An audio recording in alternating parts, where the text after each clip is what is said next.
Leitura para a nossa mensagem se encontra no livro de Atos, capítulo 2, versículos 1 até 21.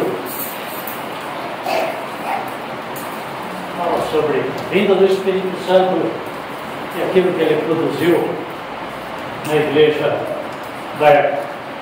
Atos 2, 1 a 21. Quando chegou o dia de Pentecostes, todos os seguidores de Jesus estavam reunidos no mesmo lugar. De repente, veio do céu um barulho que parecia o de um vento soprando muito forte. E esse barulho encheu toda a casa onde estavam sentados. Então, todos viram umas coisas parecidas com chamas que se espalharam como línguas de fogo, e cada pessoa foi tocada por uma dessas línguas. Todos ficaram cheios do Espírito Santo e começaram a falar em outras línguas, de acordo com o poder que o Espírito dava a cada pessoa. Estavam morando ali em Jerusalém judeus religiosos vindos de todas as nações do mundo. Quando ouviram aquele barulho, uma multidão deles se ajuntou, e todos ficaram muito admirados, porque cada um podia entender na sua própria língua o que os seguidores de Jesus estavam dizendo. A multidão ficou admirada e espantada e comentava: essas pessoas que estão falando assim são da Galileia? Como é que cada um de nós as ouvimos falar na própria língua, na nossa própria língua? Nós somos da Pátria, da Pártia, da Média, do Elão, da Mesopotâmia, da Judéia, da Capadócia, do Ponto, da província da Ásia, da Frígia, da Panfilha, do Egito e das regiões da Líbia que ficam perto de Cirene. Alguns de nós são de Roma, uns são judeus e outros convertidos ao judaísmo. Alguns são de Creta e outros da Arábia. Como é que todos estamos ouvindo essa gente falar em nossa própria língua a respeito das grandes coisas que Deus tem feito? Todos estavam admirados, sem saberem o que pensar, e perguntavam uns aos outros: o que será isso? O que será que isso quer dizer? Mas outros zombavam, dizendo: esse pessoal está bêbado. Então Pedro se levantou junto com os outros 11 apóstolos e em voz bem alta começou a dizer à multidão: meus amigos judeus e todos vocês que moram em Jerusalém, prestem atenção e escutem o que eu vou dizer. Essas pessoas não estão bêbadas, como vocês estão pensando, pois são apenas 9 horas da manhã. O que de fato está acontecendo é o que o profeta Joel disse: é isto o que eu vou fazer. Nos últimos dias, diz Deus, derramarei o meu espírito sobre todas as pessoas. Os filhos e as filhas de vocês anunciarão a minha mensagem, os moços terão visões e os velhos sonharão. Sim, eu derramarei o meu espírito sobre os meus servos e as minhas servas, e naqueles dias eles também anunciarão a minha mensagem. Em cima no céu farei com que apareçam coisas espantosas, e embaixo na terra farei milagres. Haverá sangue e fogo e as nuvens e nuvens de fumaça. O sol ficará escuro e a lua se tornará cor de sangue, antes que chegue o grande e glorioso dia do Senhor. Então todos os que pedirem a ajuda do Senhor serão salvos. Aqui a leitura. Que Deus abençoe o nosso militar. E sabemos que ele faz isso porque mora em nós, na pessoa do Espírito Santo. Grandes coisas o Senhor tem feito por nós. Por isso podemos estar alegres. Grandes maravilhas também são feitas na natureza. Para mencionarmos apenas uma, nós lembramos aqui perto de nós a maravilha que Deus faz. Deus fez Foz do Iguaçu, considerada uma das 7 maravilhas naturais aí no mundo. Existem mais 6 por aí. Existem maravilhas que o homem construiu. O Torre Eiffel, na França, as pirâmides do Egito e outras mais. Coisas maravilhosas que Deus fez, ou pela natureza, ou pela força e inteligência humana. Grandes coisas o Senhor tem feito. Tudo isso aqui na natureza, no universo, podemos dizer, é importante sim, é bonito e tem a sua serventia, mas tem algo que o mundo não consegue enxergar. Você e eu, com a nossa natureza humana, com a nossa razão humana, não podemos compreender, não podemos acreditar, como confessamos há pouco aí a nossa confissão de fé. É necessário que Deus revele, mostre para nós estas coisas grandiosas que Ele fez, faz e continua fazendo. Nós comemoramos sempre em grandes festas o dia de Natal. Grande coisa que Deus fez. Melhor coisa, né? Uma das 3 melhores coisas que Deus fez: enviar seu Filho ao mundo. Outra grande coisa que Ele fez, comemoramos também há 50 dias atrás, na Páscoa, Semana Santa, crucificação, ressurreição de Jesus. Sua ascensão também, 10 dias atrás. Coisas grandiosas e maravilhosas que Deus fez, não só para termos vida de 80 ou 100 anos aqui, que não é uma vida tão boa assim, não, mas Ele faz coisas para podermos ter a verdadeira vida, a vida eterna com Ele no paraíso, no céu. Eu deixei agora para falar neste momento, e assim continuar, sobre uma outra grande coisa que Deus fez. Ele derramou sobre os discípulos, não só os 12, mas mais seguidores havia lá naquela ocasião, numa casa, na cidade de Jerusalém. Ele derramou sobre estas pessoas o Espírito Santo, que nos faz ver, acreditar nas grandes coisas que Deus faz por nós. O Espírito Santo é aquele que não só nos faz compreender estas coisas, mas nos dá a fé para termos condições de crer que Jesus é o caminho, a verdade e a vida, nosso único Senhor e Salvador.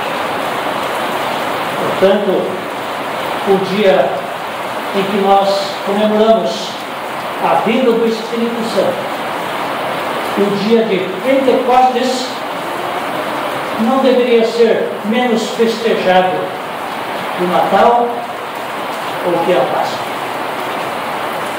Claro que o mundo não percebe isso, e o mundo então não faz aquela festança toda, aquele comércio todo em torno do Pentecostes. Por um lado isso é bom, mas a igreja sim, a igreja sabe da importância da vinda do Espírito Santo, sem o qual não poderíamos crer, sem o qual não teríamos salvação. Então nós, a igreja, festejamos, se não com grande clamor para o mundo perceber, mas entre nós. Nos alegramos, cultuamos, adoramos.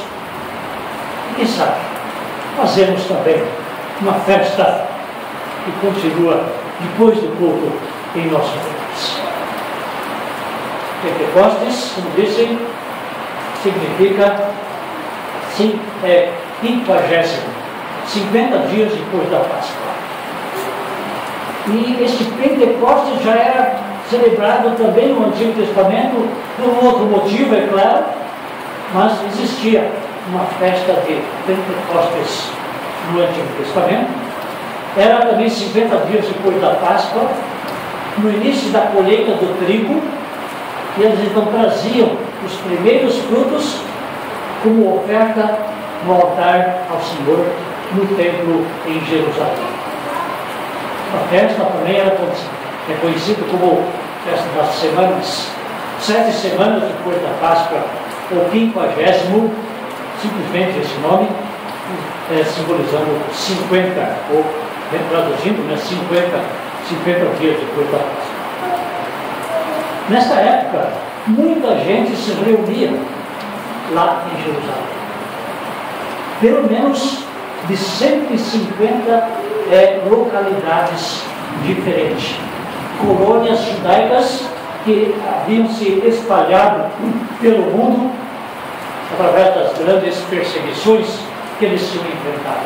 Não uma só, mas pelo menos 3 grandes perseguições tinham acontecido durante todo esse tempo, desde a chegada de Israel na Terra Prometida, os babilônicos, os assírios e outros mais. Perseguiam os cristãos, os judeus melhor, e eles então se espalharam pelo mundo habitado de então.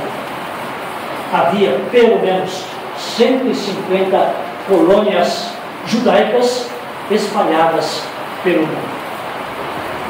E durante este festejar do Pentecostes, trazer as primícias para o altar do Senhor no templo, como disse, esta festa era oportuna para que muita gente se aproximasse, para que muita gente fosse até Jerusalém, porque o clima era bom.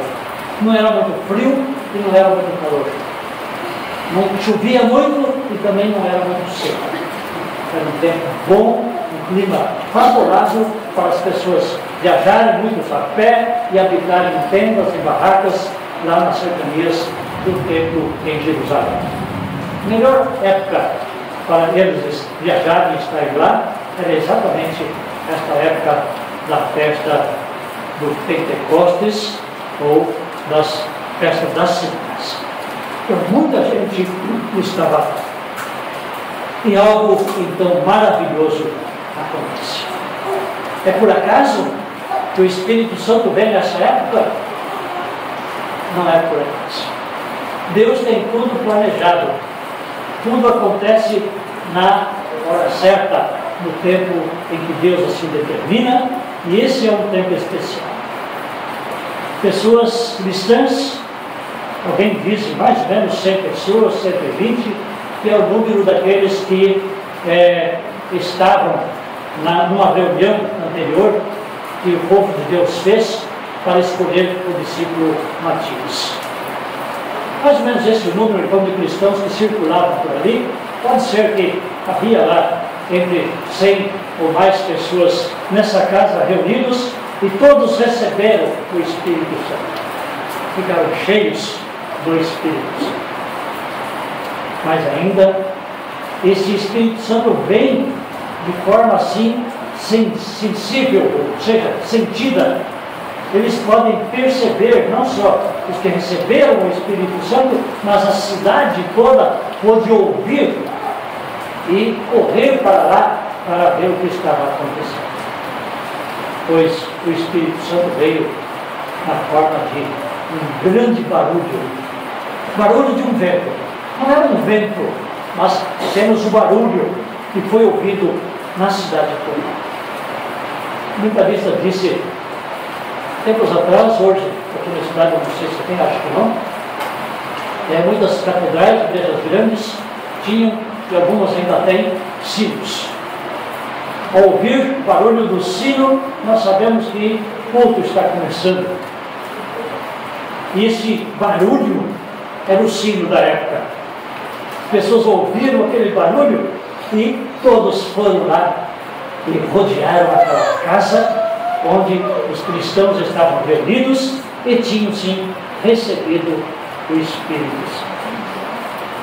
Eles começam a perguntar o que é que está acontecendo, pois também ouviam falar a mensagem de Cristo na sua própria língua, no seu próprio idioma. Vários milagres acontecendo aqui nesse mesmo momento.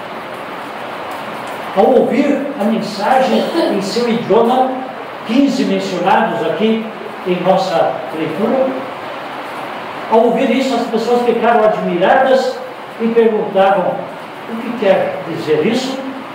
Essas pessoas que estão falando são galileus, pessoas simples lá do interior, onde nem escola tem. Como é que agora eles vão falar no segundo idioma? Ficaram abismados, admirados. Alguns se alegraram por ouvirem sobre as grandes coisas que Deus tinha feito através de Jesus Cristo, que ainda estava fazendo neste momento. Mas acontece também, já neste primeiro discurso de Pedro, primeira mensagem que ele traz para a multidão, já acontece aí a ação maligna do diabo. Pessoas que resistiram à ação do Espírito Santo estavam com inveja de que o Cristo crucificado, falavam que ele tinha ressuscitado. Esse mundo não acreditava, é claro.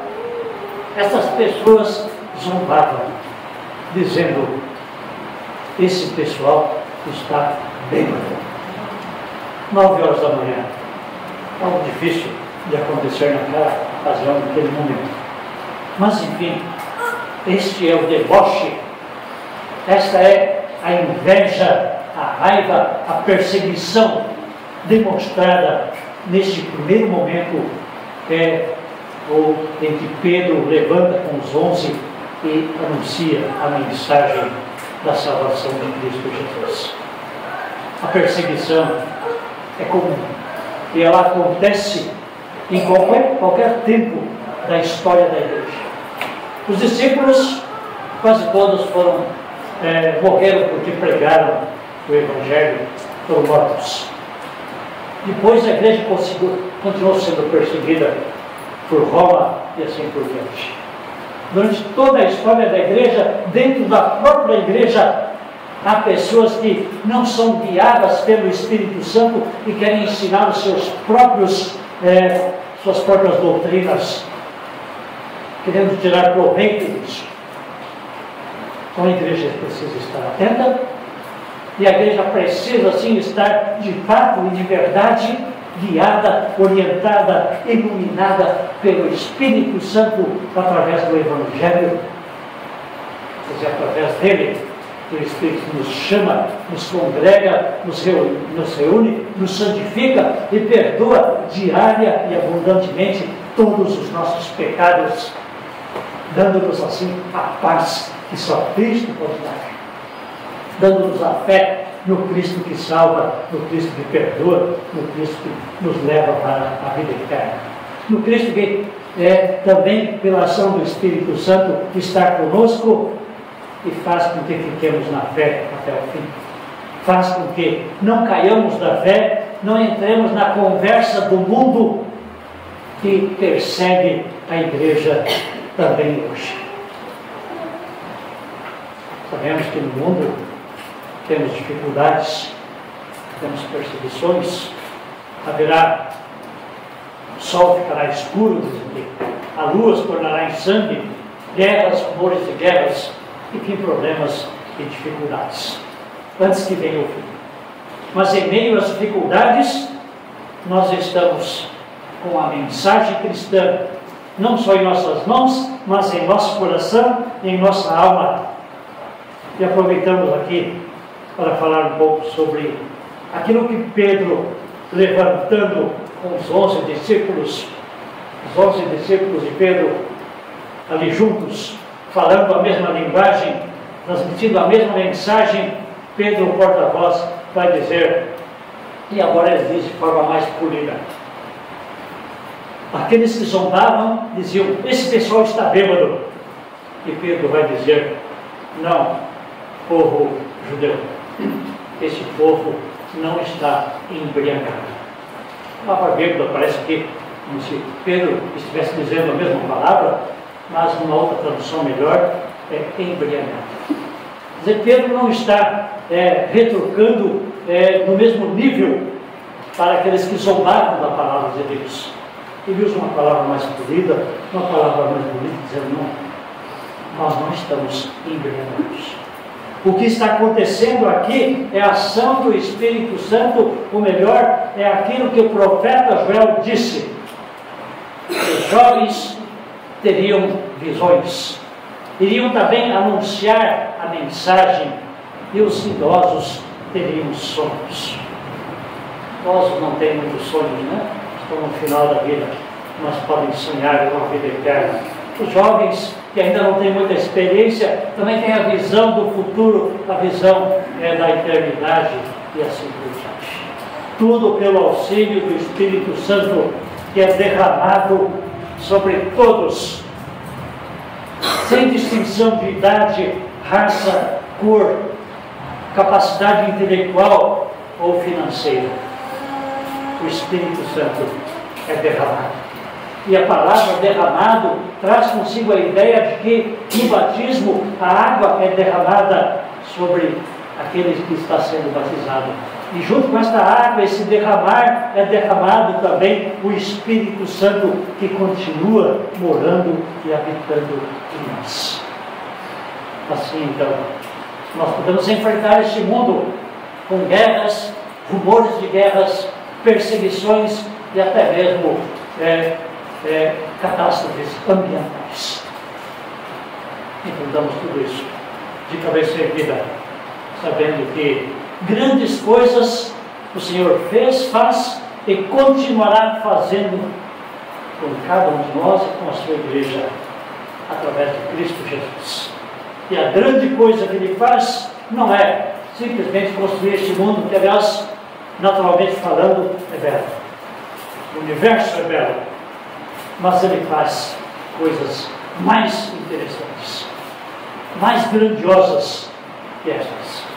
É o fato de nos amar tanto, a tal ponto de enviar seu Filho que nos salva, a tal ponto de enviar o Espírito Santo que nos faz crer nisso.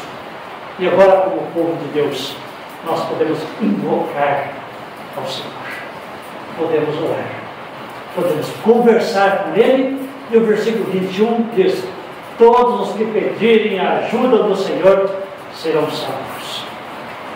E o Espírito Santo nos conceda fé, nos conceda a tranquilidade e a paz que só Cristo pode dar, paz esta que tem os filhos e as filhas de Deus.